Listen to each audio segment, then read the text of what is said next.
السلام علیکم. ڈاکٹر وسیم آپ سے مخاطب ہے. ہمیں جوائن کرنے کا شکریہ. آج 15 اپریل 2020 ہے.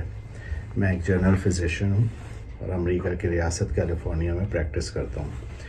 ڈاؤ میڈیکل کالج کا گریجویٹ ہوں. کورونا وائرس کے حوالے سے یہ ہماری 6ٹھی ویڈیو ہے. کچھ دوستوں نے درخواست کی کہ اس مرض کی علامات اور علاج کے حوالے سے کچھ رہنمائی مل جائے تو لاکھوں لوگوں کا بھلا ہو سکتا ہے. چنانچہ یہ سوچ کر اس ویڈیو کو مرتب کیا گیا ہے. اس ویڈیو میں ہم نے مرض کی عام علامات کے ساتھ ساتھ مریض کی دیکھ بھال، ہلکی اور شدید بیماری کی علامات، گھر میں رہتے ہوئے علاج، اسپتال میں لے جانے والی علامات اور اپنے مدافعتی نظام کو کس طرح بہتر بنانا ہے اس پر گفتگو کی ہے. لیکن چونکہ احتیاط علاج سے بہتر ہے، اس لیے یہاں یہ یاد دہانی ضروری ہے کہ ہمیں ہر ممکن کوشش کرنی چاہیے کہ ہم اس مرض کا شکار ہونے سے بچ جائیں. گھروں میں کوارنٹین کرنا، منہ اور ناک کو ماسک یا کسی موٹے کپڑے سے ڈھانپ کر رکھنا اور صابن سے بار بار ہاتھ دھونا اس مرض سے بچنے میں مدد دیتے ہیں. اس لیے ان احتیاطی تدابیر کو زیادہ سے زیادہ کریں اور عادت بنائیں تاکہ اسی میں ہماری عافیت ہے. اغلب امکان یہی ہے کہ ایک بہت بڑی تعداد اس مرض میں مبتلا ہوگی. وائرس نمونیا کا موجب بنتا ہے جو پھیپھڑوں کا انفیکشن ہے. 99% لوگوں کو کھانسی اور بخار ہوتا ہے. اس کے ساتھ ساتھ شدید کمزوری، بھوک کا نہ لگنا، سانس کا اکھڑنا اور جسم میں شدید درد ہوتا ہے. کھانسی عموماً خشک ہوتی ہے مگر کچھ لوگوں میں بلغم کے ساتھ بھی ہو سکتی ہے. کچھ لوگوں میں گلے میں خراش، سر درد، کپکپاہٹ، ناک بند ہونا اور متلی قے اور دست کی علامات بھی اس مرض کی شروعات کا پیش خیمہ ہو سکتی ہیں. 80% لوگ اس مرض سے اپنی مدافعتی نظام کی بنیاد پر صحت یاب ہو جاتے ہیں. مرض عموماً 2 سے 6 ہفتے تک جاری رہ سکتا ہے. 20% لوگ شدید مرض کا شکار ہوتے ہیں. ان کا مدافعتی نظام اتنا کارگر نہیں ہوتا کہ وہ وائرس کو شکست دے سکے.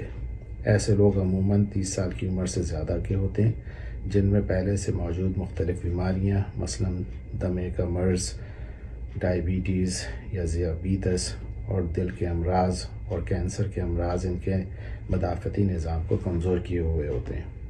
اسی طرح سگریٹ نوشی اس مرض کو کئی گنا زیادہ شدید کرتی ہے اور نمونیا کا موجب بنتی ہے. اس لیے اس عادت کو فوراً چھوڑ دینا چاہیے. جن لوگوں کو مائلڈ یا ہلکی علامات ہوں وہ پیراسیٹامول لے سکتے ہیں جو پیناڈول اور ٹائلینول کے نام سے ملتی ہیں. یہ بخار اور درد کی شدت کم کرنے میں کام آتی ہیں. جگر کے مریض کے لوگ پیناڈول لینے سے پہلے اپنے ڈاکٹر سے رجوع کریں.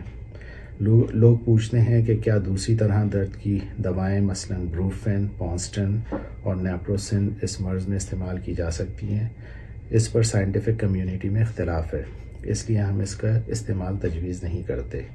لیکن جو لوگ یہ ادویات پہلے سے جوڑوں کے درد یا کسی اور دوسری وجہ سے لیتے آئے ہیں وہ یہ دوائیں جاری رکھ سکتے ہیں.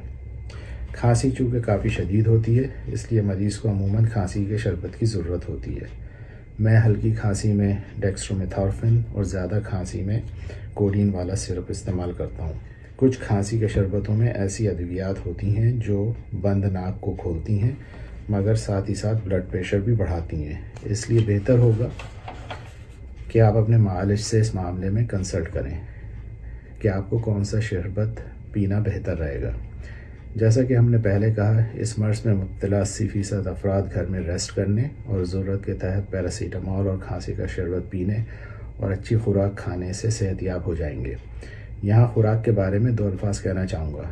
لوگ اس بیماری میں کافی کمزور ہو جاتے ہیں. انفیکشن اور بخار میں ان کا میٹابولزم بڑھا ہوا ہوتا ہے اور بھوک نہ لگنے کی وجہ سے وہ کچھ کھا پی بھی نہیں رہے ہوتے. اس لیے کوشش کرنی چاہیے کہ ایسے شخص کو زیادہ کیلوری والے ہائی پروٹین کھانے دیے جائیں نہ کہ بدمزہ ہڈی والے سوپ اور دودھ ڈبل روٹی جو کہ ہمارے یہاں رواج ہے. جس گھر میں کسی کو بھی اگر کورونا وائرس کا خدشہ ہو تو اسے اپنے آپ کو دوسروں سے آئسولیشن میں لے جانا چاہیے. ایک الگ کمرے میں رہنا چاہیے اور گھر کے دوسرے افراد سے میل جول سے پرہیز کرنا چاہیے.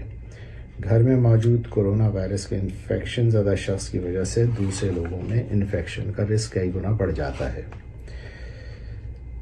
بخار کی حالت میں ڈی ہائیڈریشن یعنی جسم میں پانی کی کمی کا خطرہ بڑھ جاتا ہے، لہٰذا مریض کو متوازن محلول پینا چاہیے۔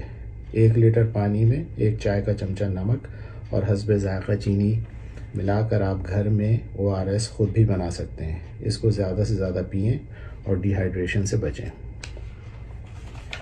اب چند باتیں ایسے مریضوں کے لیے جن کو مرض بڑھ کر سیویئر یا شدید کے زمرے میں آ گیا ہے۔ ایسے لوگوں میں پہلے بتائی گئی علامات کے ساتھ ساتھ سانس گھٹنے یا سینے میں درد کی تکلیف ہونا شروع ہو جاتی ہے۔ ایک نارمل شخص تقریباً 20 مرتبہ 1 منٹ میں سانس لیتا ہے۔ سانس کا اندر سینے میں آنا اور جانا ایک بار گنا جاتا ہے۔ اس مرض میں جب پھیپھڑوں میں نمونیا کا اثر بڑھ جاتا ہے اور پھیپھڑوں سے خون میں آکسیجنیشن کم ہو جاتی ہے تو انسان کو دم گھٹتا محسوس ہوتا ہے اور نتیجتاً سانس کی رفتار بڑھ جاتی ہے۔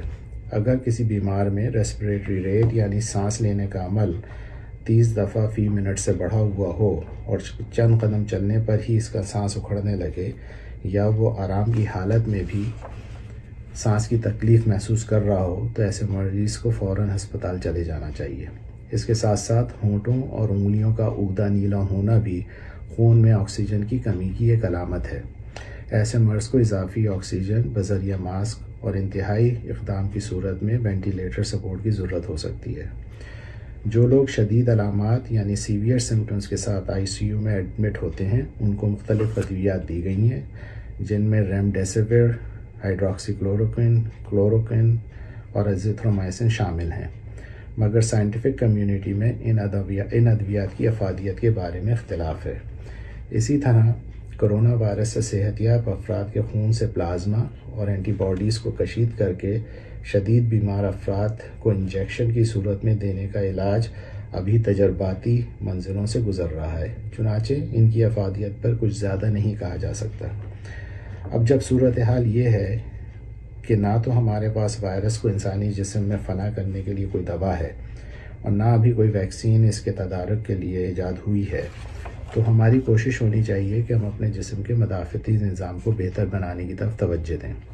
اس سلسلے میں چند معذورات اور گزارشات پیش کرنا چاہوں گا۔ پہلی چیز تو یہ ہے کہ سگریٹ نوشی سے مکمل اعتراض برتا جائے۔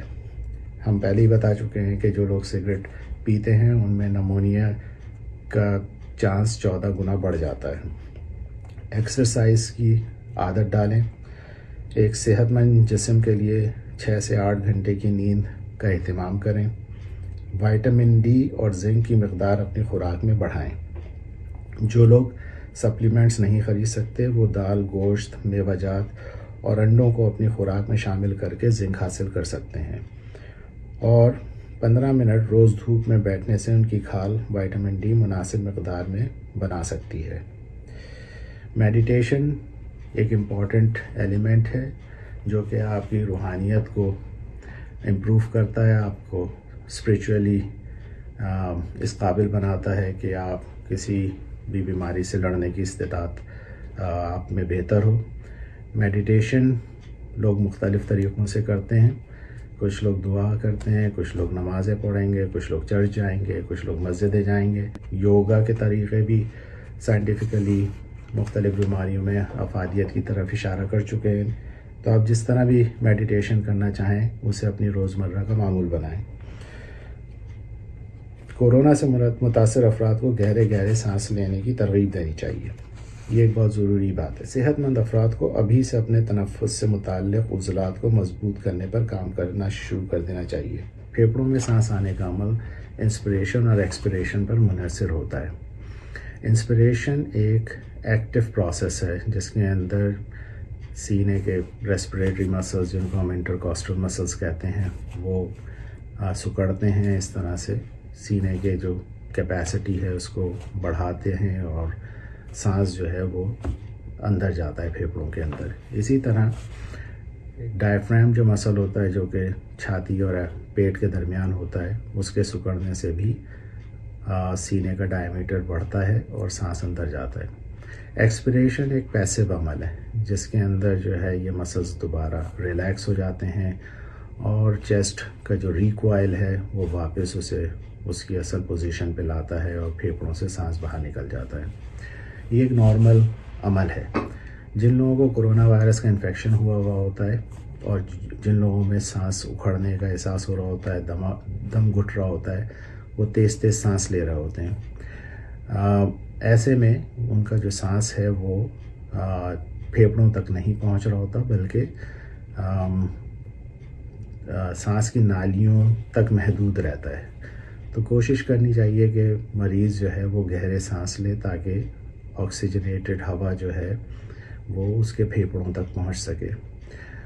اس کے لیے ٹائیکوانڈو جب میں بچپن میں سیکھتا تھا تو ہمیں اس ٹائم میں سکھایا جاتا تھا کہ آپ گہرا سانس لیں اور اس کو روکیں 5 سیکنڈ اور اس کے بعد پھر تیزی سے اس کو باہر نکالیں. تو میں آپ کو یہ کر کے دکھاتا ہوں کہ پہلے آپ یہ کوشش کریں کہ گہرا سانس لیں, پھر 5 تک کاؤنٹ کریں اور پھر جو باہر نکالنے کا عمل ہے اس کو بھی آپ ایکٹیولی کریں. سو گہرا سانس ہم لیں گے,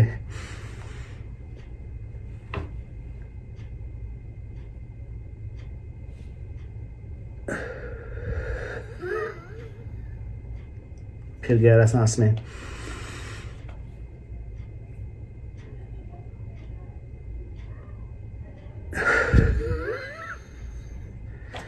کچھ لوگ سانس نکالتے وقت کہتے ہیں کہ اگر آپ کھانس لیں تو وہ بھی اتنا ہی افیکٹو ہے.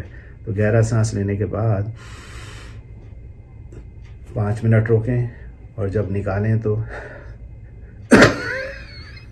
زور سے کھانس لیں. یہ عمل دن میں کئی دفعہ کریں. اس سے آپ کے ریسپریٹری مسلز جو ہیں, جو تنفس کے مسلز ہیں, وہ مضبوط ہوں گے اور کورونا وائرس کے مریض کو یہ اس طرح سے سانس لینا چاہیے تاکہ آکسیجنیشن برقرار رہے خون میں. آخر میں ایک امپورٹنٹ بات یہ بھی ہے کہ جن لوگوں کو کرونا وائرس ہوا ہو انہیں چاہیے کہ وہ سائڈ پر لیٹیں, اپنے پہلو پر, کمر کی طرف نہیں, کیونکہ نارملی آکسیجنیشن جو ہے وہ پھیپھڑوں کے پچھلے حصوں سے ہوتی ہے, اور جب آپ کو انفیکشن ہوا ہوتا ہے اور اگر آپ کمر پہ لیٹے ہوئے ہوتے ہیں تو آکسیجنیشن بہت بری طرح متاثر ہوئی ہوتی ہے. اور تو بہتر یہ ہے کہ آپ اپنے پہلو پہ لیٹیں اور اگر جب لیٹنے کی ضرورت ہو, لیکن زیادہ سے زیادہ موبائل رہیں. اگر آپ لیٹے ہوئے ہیں تو زیادہ سے زیادہ بیٹھیں, اگر آپ بیٹھے ہوئے ہیں تو کھڑے بھی ہوں اور گہرے سانس لیتے رہیے. امید کرتا ہوں کہ آپ اپنا اور اپنے ارد گرد کے لوگوں کا خیال رکھیں گے. آخر میں دعا گو ہوں کہ اللہ ہمیں اور آپ کو اس مرض سے محفوظ رکھے. آمین. اللہ حافظ.